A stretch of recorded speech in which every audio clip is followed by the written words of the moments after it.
I'm even teaching him how to negotiate. And yesterday, like, he negotiated with me on because he didn't go to school and it's summertime that he could have a popsicle during the week and we only do popsicles on the weekend. He said, "Can we negotiate?"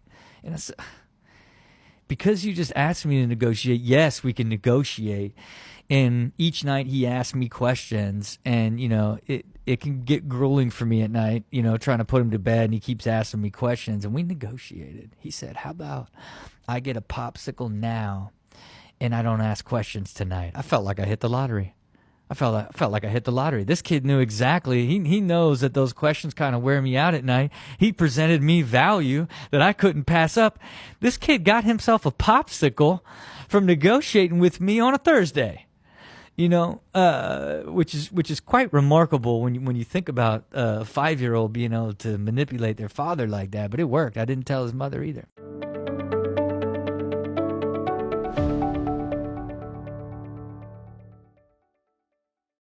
All right. Well, you know what? Kids are really, really great negotiators. And that story sounds like many stories I hear from my friends who have little kids. If your kids are anything like the kid in that story or kids that I know, negotiating with them can be a real challenge. They know exactly your weak points. It's ruthless. In this video, I'm going to share with you some key tips on how to negotiate successfully with your kids. And the first thing I want to start with, because I think some of you are thinking like, I don't negotiate with my kids at all. And I want to say to you, anytime you are trying to get your kid to do something or to not do something, you are negotiating with them. And kids, they are always negotiating to get you to do something or to not do something. So here are 3 critical points on how to succeed in these really tough and important negotiations. So first and really important key is appeal to their interests. So often, especially when we're trying to negotiate with a kid, it becomes very positional, right? They want that extra ice pop, or they want to stay up later, or they want to hear one last bedtime story. And we kind of are trying to be the king or queen of no, like this is the limit, no, no, no. I think a more skillful way to handle this is to think about what is the underlying interest that they have, right? Sometimes it's to have your intentions. Sometimes it's to feel like they're being heard. I'll share with you a story. This is a story that I've heard told many times. It's a kid who is on the beach and he's running around with a stick in his hand, right? Obviously a setup for injury and disaster. And one parent yells and says, "Stop running with that stick, drop that stick." And of course, the kid ignores that and keeps running around with the stick. And then suddenly the other parent says, "Hey, come here with that stick. I have an idea. I think you'll be able to run way faster without that stick. Why don't you leave it here so you can run as fast as you can?" Kid drops the stick and starts running. So somehow, right, this idea of kids like to run fast, it is actually true that holding a stick and running probably does slow you down a little bit. But the reframing of the request to a deeper interest of the kid ends up being much more impactful than just telling them what they can't do. Second, and I think this is really hard. By the way, this piece of advice applies with parents to their children, but it also applies to anyone in negotiation, which is this: avoid power plays. So what do I mean by that? Well, a parent, of course, assumes that they have more power in the situation. If your kid wants to go to a play date at his friend's, you need to drive them. Therefore, you have more power. And that is absolutely true. But it is also the case that most human beings, and especially children, react really negatively to a power play. The problem is that, and research has shown in general in negotiations, that people with power tend to actually overuse that power. And yes, they sometimes get their way, but usually not without a high cost. And the cost comes in a number of different ways. One, if there is more creative options, they're often not discovered.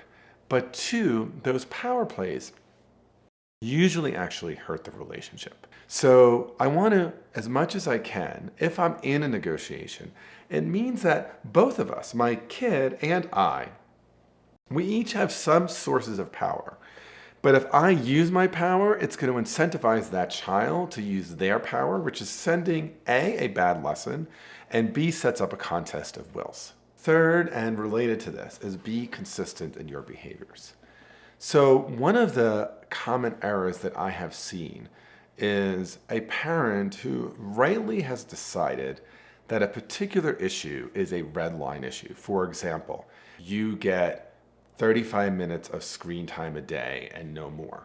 If that is a rule of the household, it is incredibly important that an issue like that doesn't shift into negotiation.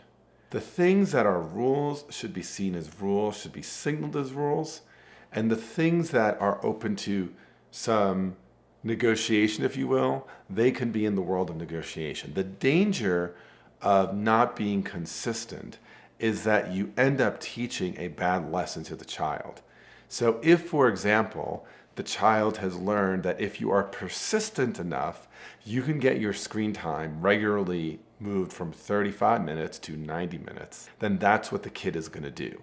And you're going to set up a situation where every single issue the young child will see as an opportunity to push the bounds and get an exception because you're relenting. A really common way in which this kind of inconsistency starts is when a baby, after the first few months, right, when a baby is crying in their bedroom.